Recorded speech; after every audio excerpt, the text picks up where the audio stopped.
Well, as we discussed in the past, the we were very interested to see how this sale at Sotheby's would go, and the results were great. This was the Okada Museum collection, and it was tied to that mess that Mr. Okada got himself into with the Wynn casinos. He ended up owing his lawyers a lot of money after he won his case, $2.6 billion. Didn't want to pay his lawyers, owed him $50 million after years and years and years of litigation, and they forced it on him, and they ended up having to empty out part of the Okada to pay off the lawyers. And the sale seems to have reached the number that they needed. I think after the commissions and buyers' premiums are taken out, they needed 50 million, and it seems they came out, depending on what they charged Mr. Okada, if they charged him anything at all, somewhere between 58 or 60 and maybe $65 million. So there was a little bit of money probably left over to give back to the museum, as he pledged to do, so they could try to rebuild the damage done by this sale to the museum. Sotheby's did their job. They did a great job. They got great prices. They heavily researched everything. They did what they should have done, of course, but it was sad to see. I don't know how else to say it, but the prices were phenomenal. And I'm going to go through it. The sale in total grossed, let's see here, 688 million Hong Kong dollars, which is obviously a very significant amount of money. It works out to you have to divide that roughly by 8 to get it in Western currency, but around so that comes out to about 85 million dollars, and assuming Sotheby's took out 20 or 30 million and 25 million in commissions, somewhere around there. I'm assuming, between buyer's premium and whatnot, that's where it ended up. But any rate, this is the sale, and I'm going to go through some of the highlight lots. I urge you to go through it, though, because a lot of the pieces that did very well in this sale, you will see on the market, in the reproduction market, within the next 3 months. They will start coming out because there's some very recognizable forms in here, and you will see them turning up in auctions all over the United States. Read the information on this sale and read how rare these pieces were, so that you don't fall into the trap. All right. When they turn up on the market, it's Joe Dokes at Eden Gallery or some other disreputable organization. You really want to be careful. All right. But we'll go through them and we'll talk about them, and it's fun. It's fun. These are wonderful things. And we're going to start first with this. That was lot number 1 in the sale. Did very well. It brought 38 million Hong Kong, which is around roughly 4.5 million in U.S. currency. Was this the Ye Li Fang Lei? And the Yis were a clan during the late Qing Dynasty in China. It was a prominent clan. And other bronzes with their inscriptions and their name has been found on them. So they were a highly important family, highly important clan for a long time. And if you were a big deal then, you got things like this made for you. What was unusual about this bronze, though, was its size. It was very big. If you read the description, 55 centimeters tall. So this was just a hair. It was about 21, 22 inches tall with the lid, and it still had its lid, which was quite extraordinary. But the detail of the bronze was excellent, and the patina was great, and overall, it was just an amazing piece. And it was a well-known one. This jar has been very well documented. There's an extensive write-up on its history and so forth. It came originally from the famous Yamanaka company, handled it back probably in the 1910s to 1920s, and then it was in the a Japanese collection in Kobe, and then it went to Kochukyo Company Limited, who sold it to Mr. Okada.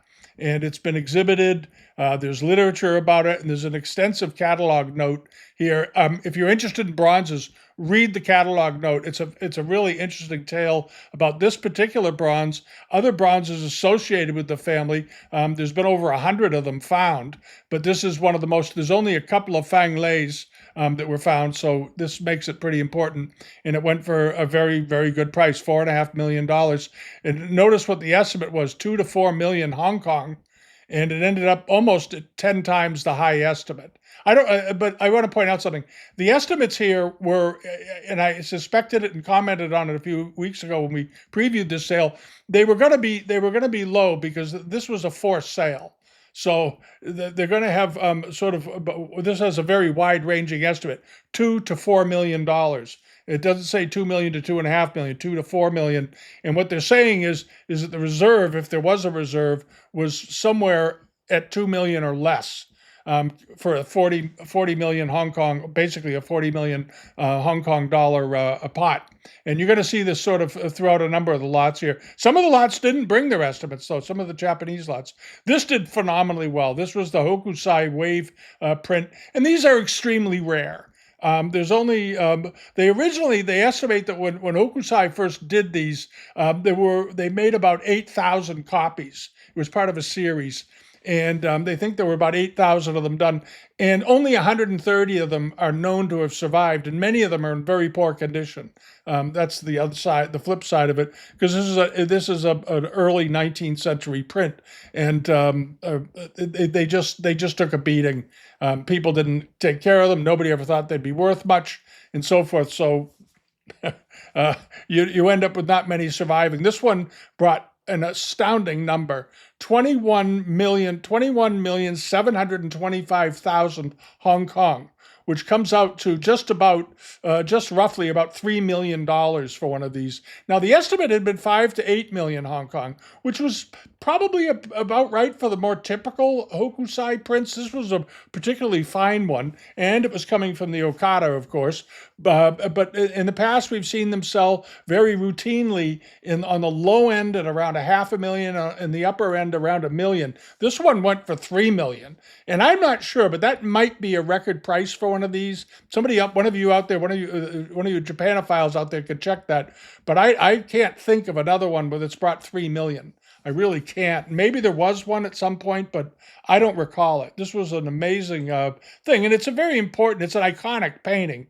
And here you have Mount Fuji in the background. He did others part of the same series. It was a series of Mount Fuji. And notice the claw-like elements of the wave coming over the men in the boat. And this was sort of a juxtaposition of a representation of a man against nature, the awesome power of nature, and the vulnerability of men, and the bravery of men that were in that boat, because it's obvious what was going to happen to them just seconds before it did.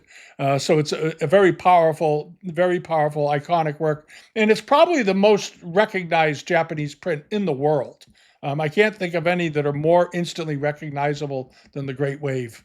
And then on to this. This was a painting by a pair of screens by Okada Korin, and these are chrysanthemums. And it was done during the early 18th century, and it was a very interesting one. And they used chrysanthemums in the painting because it was the beginning of winter, the end of summer, the end of the warm weather, the end of fall, into the winter. And the white chrysanthemums here, apparently, according to the interpretation they gave this in the write-up, was that it was to be viewed as frost on the chrysanthemums. And are they white flowers or are they frost? And you'll notice that some of the leaves have browned on the upper parts. They're starting to turn as the frost comes in and kills the flowers. And here you see a lot of it. These are sort of in between browns. These are still green. Those are totally brown, and so forth. The end of the summer, and these were magnificent. These were absolutely beautiful screens, and they were in beautiful condition. They were estimated at 3 to 5 million Hong Kong, and they sold for 3.8 million Hong Kong, or around. That works out to. Then we have to go back and do our rudimentary math again in our heads. 38 divided by 8, 38 divided by 8, roughly about $450,000, I guess, around 500,000, which is a good price. So you haven't seen Japanese screens paying a lot of money lately, and so they finished basically. I suspect that the bidder was up against the reserve. And after the reserve got satisfied, maybe one more bid, and it was done. But it was a fantastic bit of Japanese work. And then this, the Jian Utiki Tenmuku bowl, oil spot bowl. These are exceedingly rare, and this one has been in Japanese collections for a long time. They've documents on it that it was in a collection, I think they said in the 15th century in Japan. It's an oil spot bowl. It's beautifully made. Here's the interior of it. And this glaze, the oil spot glaze, of course, is one of the most desirable glazes of all the bowls done during the Song Dynasty. And the oil spot, the iridescent oil spots, were very hard to produce. This was an exceedingly fine example, and it's basically almost a national treasure. This particular bowl, and it came with they had when it arrived in Japan, they made this wonderful stand for it at some point. There it is, beautifully done brown lacquer with looks like gilding on it, and for the bowl itself. And it has a box. It's got a long history of ownership. It's got everything you could possibly want for one of these bowls. And it ended up selling for 5 million Hong Kong, or about over $600,000 in the U.S. currency, which is a very good price for a piece of tenmuku. It's I don't know I don't know if that's the most one ever bought, but it's certainly in the top tier, in the top five or so that sold over the last 20 years. And it measured, these are fairly small. It measured 13 centimeters in diameter, or about just around 5 inches or so. But it had an extensive history going back to 1579, the collection of Kobori Enshu. That was the first entry, and then it went to Baron Fujita Denzuburo, and then it went to Inoue Koru, and then it went to the Takashi family, and then it went to the Umezawa family, and then it was acquired in 1978. So it's got a very extensive ownership history, which really adds a lot to the value when you can go back that far. And those were all prominent Chinese collectors. One of them, I think, was a well-known well-known Japanese painter. I think one of them was a Japanese artist. But at any rate, that was the bowl. It did great. And then over to this was the Goryeo Dynasty 12th century vase, Meibong. And this is very similar to one that sold many years ago during the Korean boom, the brief Korean boom of ceramics in the 1990s, and which quickly exploded and fell apart. There's a lot of mystery behind the Korean ceramic boom. There was one very similar to this that turned up at Christie's back in the day, that sold. It was estimated at around $400,000 to $600,000 or something. Ended up going for about 7 or 8 million US. And there was sort of a lot of questions about that sale and about why that brought that price. And there were stories about money laundering at Christie's floating around the New England area to do with this. That there was a rumor, and I don't know if it's true or not, but there was a rumor that the owner of that vase snuck it out of the country and then got permission to buy it as a way of getting money out of Korea. And I don't know if that was just some crazy dealer story, but that's what I heard from 2 dealers at the time who were very familiar with what was going on in New York. And eventually Christie's moved away from the Korean scene rather rapidly. It was a very messy. There was a lot of weird stuff going on then. And this one was estimated at 600,000 to 800,000 Hong Kong, ended up selling for 1.5 million Hong Kong, or about roughly $200,000. It was a beautiful example. And as an aside, there's one of these turning up. It's in an auction out in California. It is a reproduction. Some of you have seen it. It's on Live Auctioneers. I'm trying to think of the name of the auction house. It's currently in an auction with some other Korean pieces that are not old also. But it's a copy of this vase. Basically. And so somebody in the identification, in the inquiry service, emailed me pictures of it yesterday, and I had to tell them that's a reproduction. But this is a real one, and it did fine. It did very well. But the Korean market's been off almost as long as the Japanese, or as long as the Japanese market. But they'll come back. They always do. It's all cycles. And then there's this Chunhua Palace Bowl. This was a type of bowl that was originally done in an earlier period, in the Zhuangde period, but the decoration was quite different. The decoration was heavier. It was heaped and piled, darker cobalts and so forth.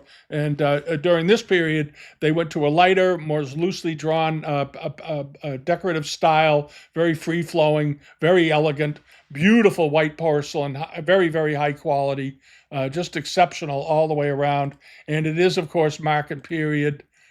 There's the bottom of it. And these are also extremely rare. There's just a handful of them in the world. But so if you see one turning up again in some local auction, you can forget it. It's not going to be a real one. They make these a lot. This is a very popularly copied bowl, if not with this mark. Sometimes you'll see Chinois marked bowls turn up at auctions, but they have all this heaped and piled decoration on them. They didn't use that technique on these bowls, just so you know that typically. So it's not something that verifies anything. Heaping and piling is a technique they can do today with great ease. So it is no longer an indication of any great age. Typically, when you see it, you can find blue and white pieces that are made yesterday that have heaped and piled aspects to the cobalt. It's not hard to do.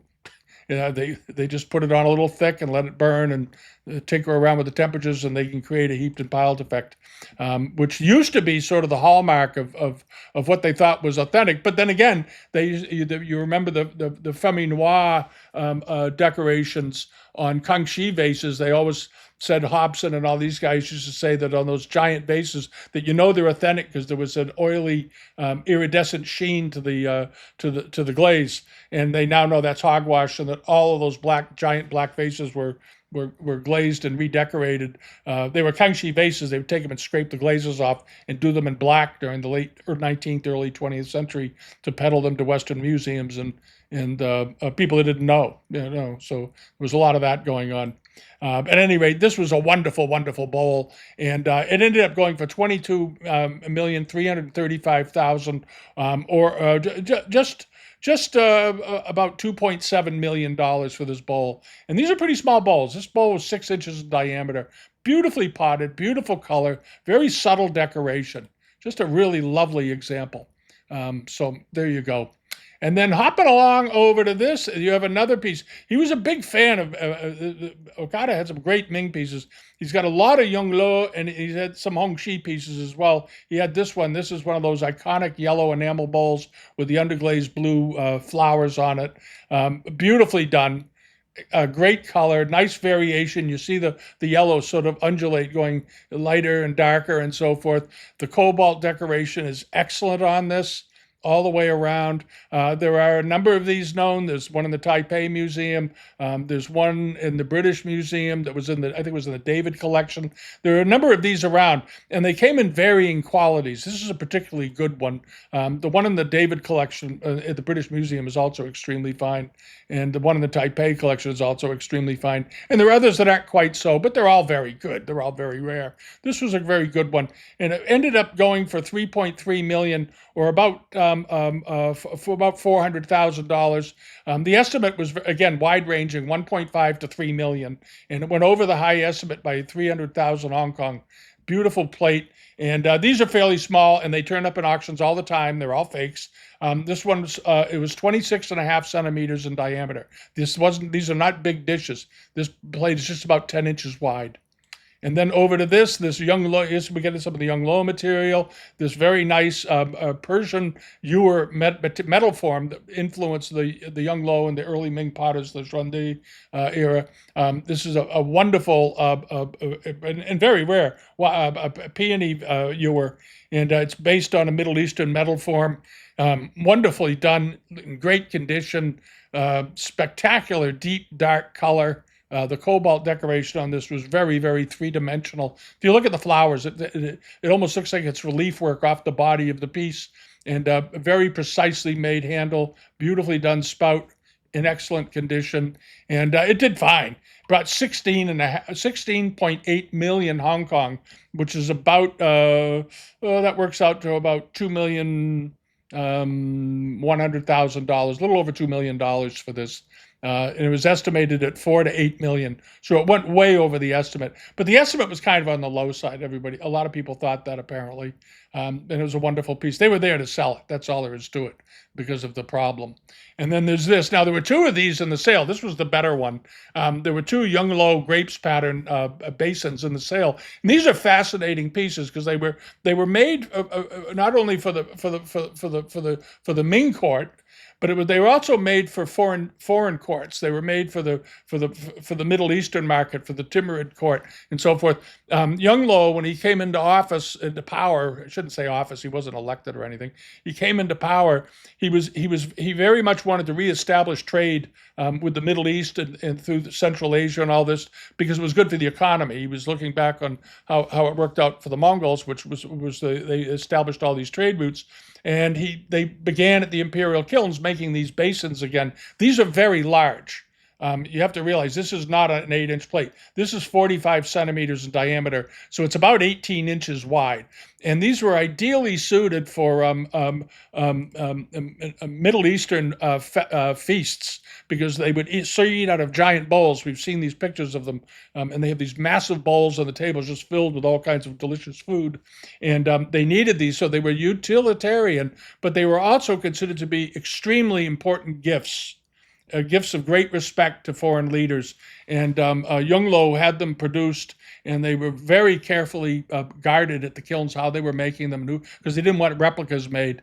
And this would have been given to the court, or made for the court through the imperial kilns, and then shipped out as tribute gifts to foreign leaders, in particular in the Middle East, because they wanted those business relationships. And it was always with 3 clusters of grapes and so forth. And they were so liked, as a matter of fact, in the Middle East, in Turkey in particular. The Iznik kilns in Turkey began replicating their first pottery. They were trying to replicate these grapes pattern pieces with the barb rims. These were very, very popular, and the Iznik kilns were just getting going. And before they developed their more Middle Eastern, their own Turkish style, so to speak, with lots of colors and doing different patterns and whatnot, they closely adhered to a lot of the things they'd gotten in blue and white from China. And this was one of them in particular that was very, very popular. Wonderful piece.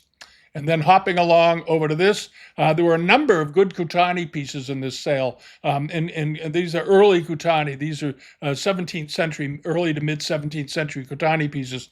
And this one I thought was wonderful. It sold for 1 million Hong Kong, which is a very strong price for one of these. And it was 37 centimeters in diameter, so it was around about 15, 16 inches wide. It was pretty good size. And like I said, it went for $1 million, it works out to about 130,000 US. But the look of it is almost, if you looked at this, you'd think it was almost like something from the 1930s.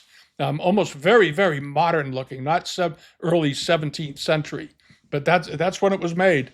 And the Kutani kilns, of course, went on for many, many years, and they were producing totally different things when they switched to porcelain during the 19th century in particular, and into the 20th century.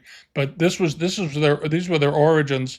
And the backs of them have a very distinctive look to them. There's the back. And there was a revival of this kind of work done at the Kutani kilns sort of in the beginning, like I think it was 1820, 1823 or something. They reestablished some of these doing them in the old style. There was a Kutani revival. And a lot of those pieces today get bought by people thinking that they're buying one of these.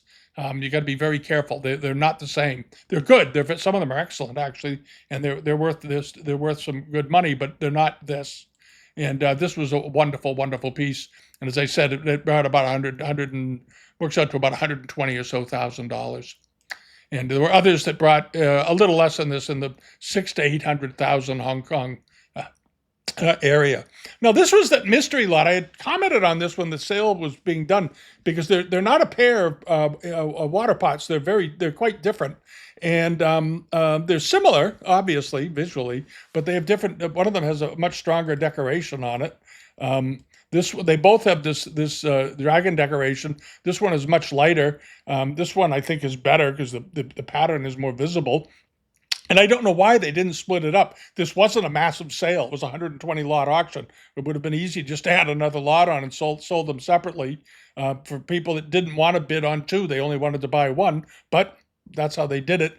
And the pair did quite well. I'm not criticizing the final price. The pair ended up, the two of them, not a pair, but the two of them went for 4 million Hong Kong, or that works out to about $500,000.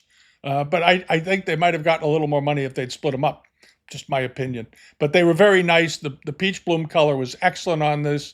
And these peach bloom pieces are just all was in favor. And as you all know, they made copies in the 19th century of these. They made copies in the early 20th century. They're still making copies of these today. They are very rare, so just keep that in mind. So if you see some turning up, you'll maybe be a little hesitant. And then there was this. This was an incredible piece. This was this Yongchen garlic neck vase with the mask and ring handles on the sides. And these, of course, were made under the guidance of Tang Ying, the famous kiln director, who was also the local tax collector in the area. But he had a superb eye. And this particular celadon is one of several shades that they were able to do. They were able to do quite a bit with celadon shades back then. This one is obviously, it's a light celadon. It looks like it maybe has a little blue in it, leading a little towards, heading in the direction almost of a very, very faint clair de lune nearly. It is a celadon, but beautifully done. It's got the lotus, the bud mouth at the top. And these, of course, the original form of these come from the Western Han bronzes.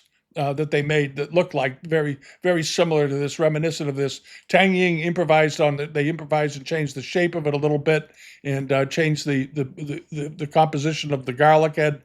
But it's this, those bronzes were the stimulus for this.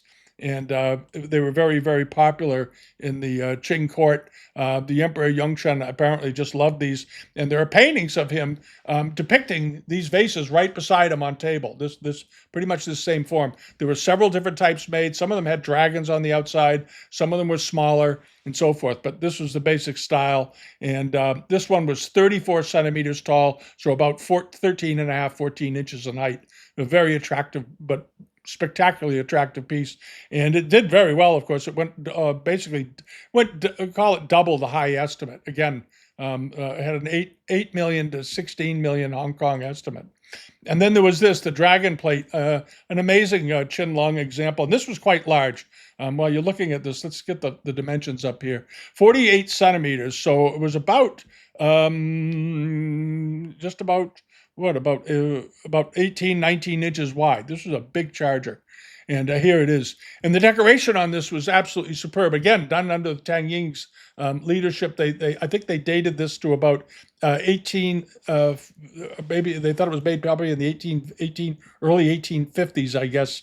And of course, the dragon in the center comes as a sort of a look back to the Ming plates that were originally done with dragons in the middle. But during the Qing Dynasty, they made them not quite so goofy looking. The Ming dragons always looked a little goofy or a little bit angry at times. But the Qing representation of the dragon was a very more powerful, ferocious, protecting sort of image. And here you have them in the middle, very, very expressive with all the waves around him, because the dragons are often depicted ascending out of or descending into the waves. And here he is with these very stylized waves, breaking under him. And then above, you have the dragon in the clouds moving along in circular motion around the outside. Forward, so it's 5 dragons, Marcan period, of course.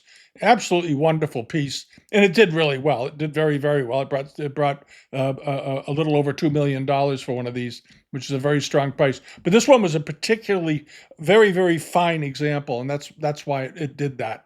And then hopping along over to this Hokusai painting was called Night Attack at the Hirakawa residence, and it's a wonderful painting, and it's in unbelievable condition. It's in an unbelievable condition for an early, 19th century painting. Beautifully done, just crisp colors, still strong, no damage, no stain, nothing, absolutely perfect. And this is why this did so well. This did very, very well. It ended up going for 12 million Hong Kong, which is around, that works out to just about $1.5 million for this painting. And again, that might be one of the highest prices his paintings have ever brought.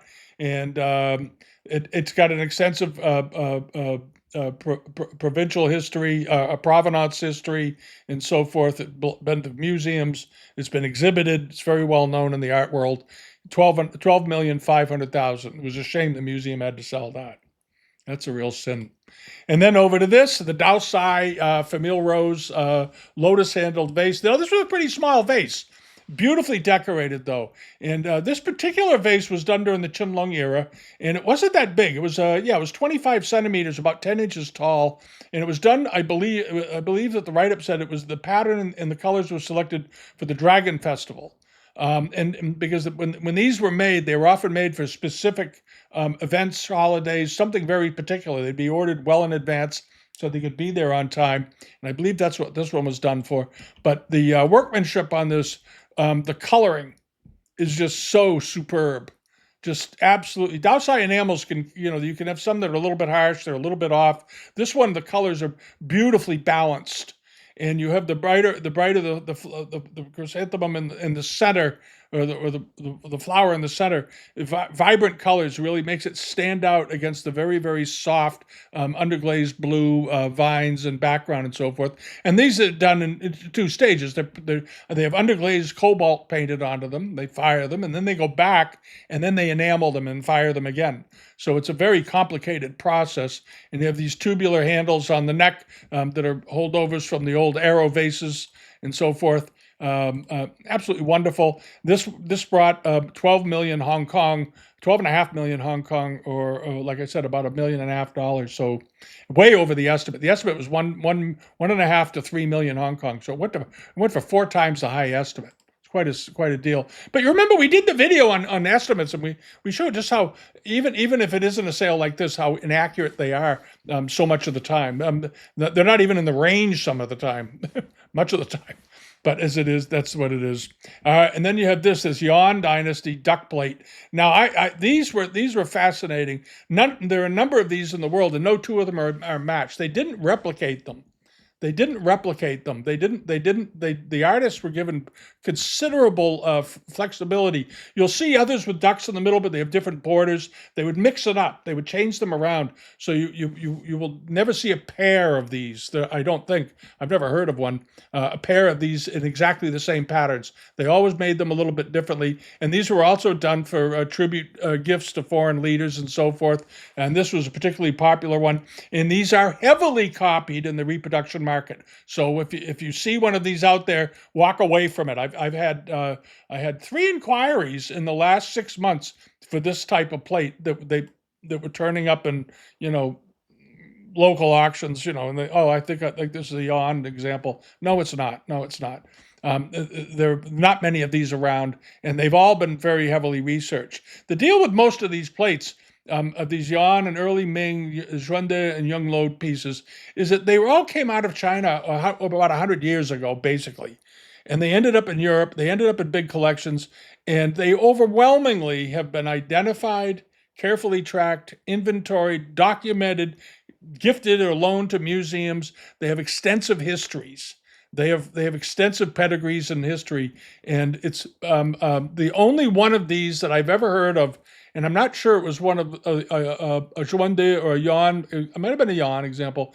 Turned up in a house in San Francisco about 25 years ago, and they were using it as a fruit bowl. It was a wealthy family up on Nob Hill, I guess, had it, and it had been bought by someone in the family that was wealthy 100 years earlier, but it got lost track of in the family, and it still ended up finding the right market and going for a huge amount of money. They are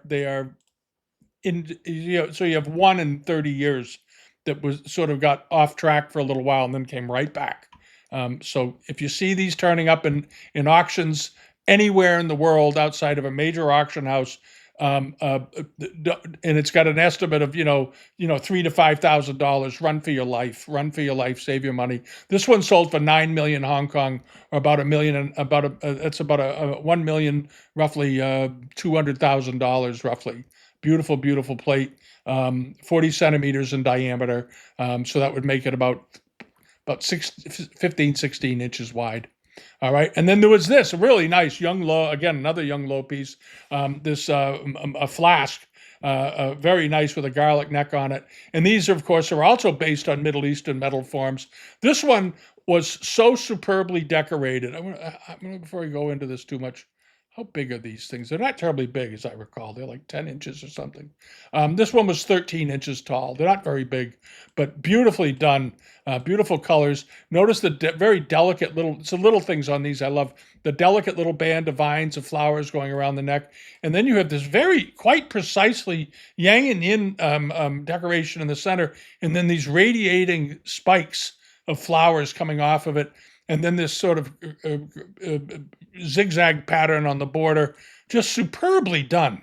Superbly done. And to think that this was done sort of in the first half of the middle of the Ming Dynasty, in this quality with that beautiful superb white glaze on them, is really quite astounding. But they really got the porcelain down to a science during the Yongle period and the Chunhua period. But anyway, it sold for 14 million Hong Kong, or that works out to about $1.7 million, I guess, in U.S. currency. It was estimated at 6 to 12 million, and again went over the estimate. Beautiful piece. And then this was the Ito Jakuchu cockerel painting, and again, like the other one, unbelievably good condition. Superbly well done.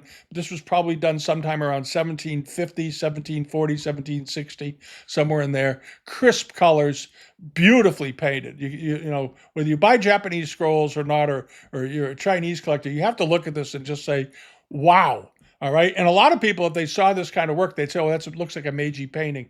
No, the best of the Japanese painters in the Edo period did this kind of work. Superb color selection, very precisely painted, and just absolutely charming. And then you have this, magnificent rock coming out, sort of as a nod to the Chinese taste a little bit. And then up it goes. A wonderful painting. Let's see here. There we go. $9 million, so about $1,120,000 for it, and so forth. And it's got a seal. It's got, again, extensive provenance. It's been exhibited. It's been written up in literature. It's cataloged. Again, all of this stuff leads to this kind of result. But also the condition was superb on it. And then over to these massive Jiajing period jars. These were monsters. And I think these were sort of a bargain. I'll be honest. And I realized they went for $9 million, about a little over $1 million in U.S. currency for the pair. But as far as they know, these are the only two in this size, this pattern and style. They did them, but in this size that they were able to find. I was reading through the notes on this thing because I looked at the size, 65 centimeters. So these were about 25 inches tall.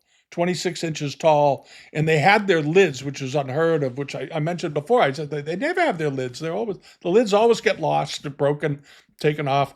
And this is a pair of them, and these were done in the very, very, very best of the Jiajing cobalt. The colors on these jars were extraordinary, and they are absolutely massive. Absolutely massive for these. There are other types in this form that are known, but they're much, much smaller.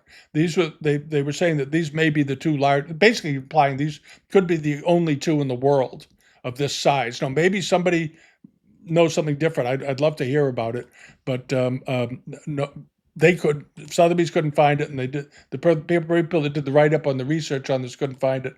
I suspect it's true. And there's the mark on the band on the piece, and it went for $9 million, which seems like a lot of money. Obviously, $9 million Hong Kong, not U.S., but $1,200,000. That works out to about $600,000 a jar, and you got a pair. I think these were a relative bargain.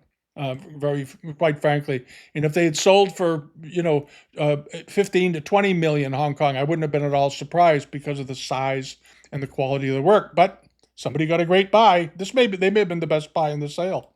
And then over to this, another example of peach bloom. This, of course, is one of the willow leaf vases that are always turning up in the reproduction market. This is a real one, of course. Beautiful color, beautiful even color all the way down. That wonderful white base gapped up about half an inch off the bottom. Just a splendid example. There's always a market for these. Everybody's always looking for these. This one had an estimate that I thought was a little low, on the low estimate, 800,000. It's been a long time since I think one of this quality went for 100,000 US, but it didn't, obviously. It ended up going for about 750, $800,000, which is a strong price for one of these. It is admittedly a strong price, but it was a very fine example, and I bet this had. I didn't look down the notes on this too much. It's got a sort of a brief provenance history on it. It's been exhibited. There's a lot of catalog notes. There's always catalog notes for peach bloom pieces, but this was a very good one. Very good one. And then over to this, the Chanchu Ping Qianlong period example with the Baji Xiang Buddhist symbols all over it. And this was this is a spectacular Dao Sai example. And the colors, again, absolutely amazing. And the Chanchu Pings were done during the Ming Dynasty. They had them, but it wasn't until the Yongchen period that they put Dao Sai enamels on them. And then in the Qianlong period, they perfected them. But they didn't do most of the ones that you see have dragons on them or peaches on them from the Qianlong period. You don't see many with this pattern. It's a very rare and unusual pattern to see on one of these. Beautifully done. Let's see here.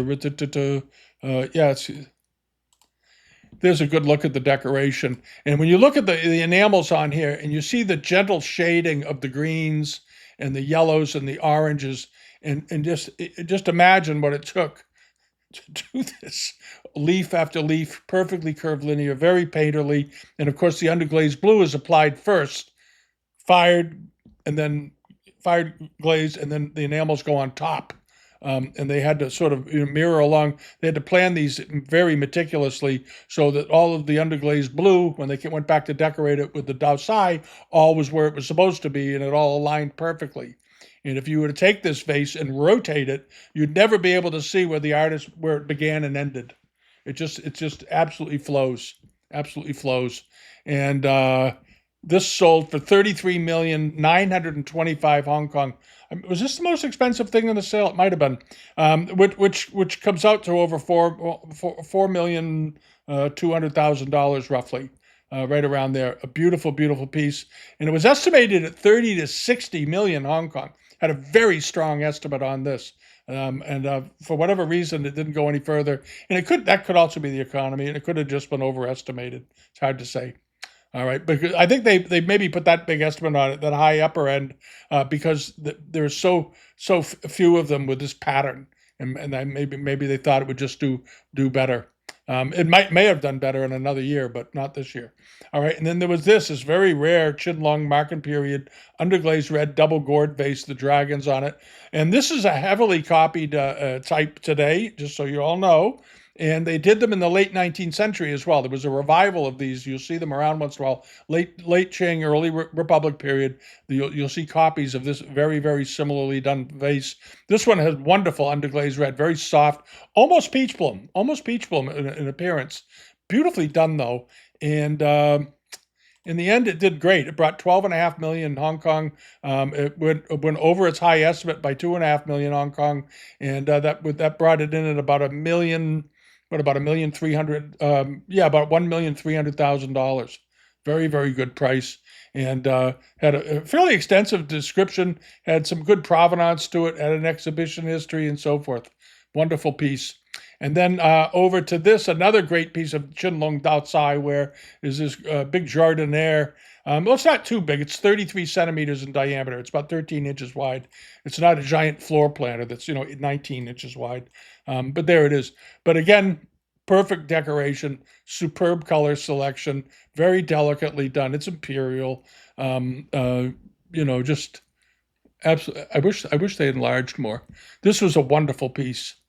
This was a beautiful, beautiful piece, and I liked the fact that it had quite a bit of blue in it. Had more blue in it than typical outside pieces. It was almost like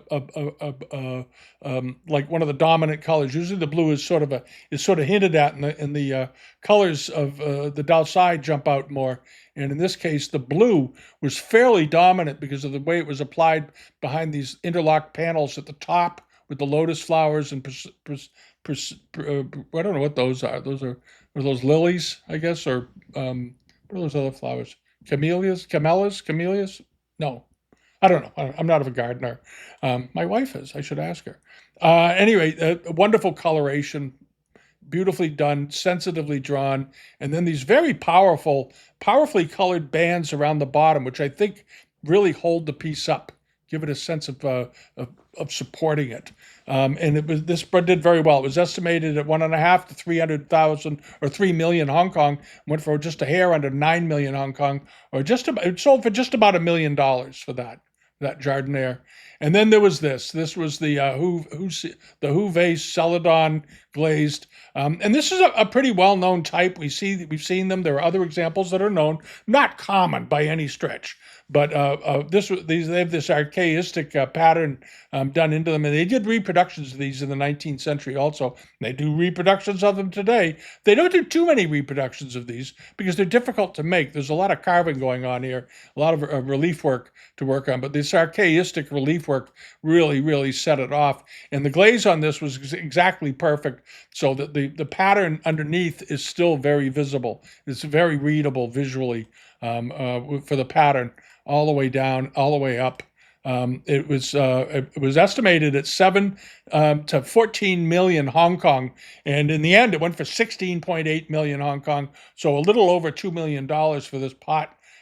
It measured 37 centimeters tall. It came from they bought it from Kochokyo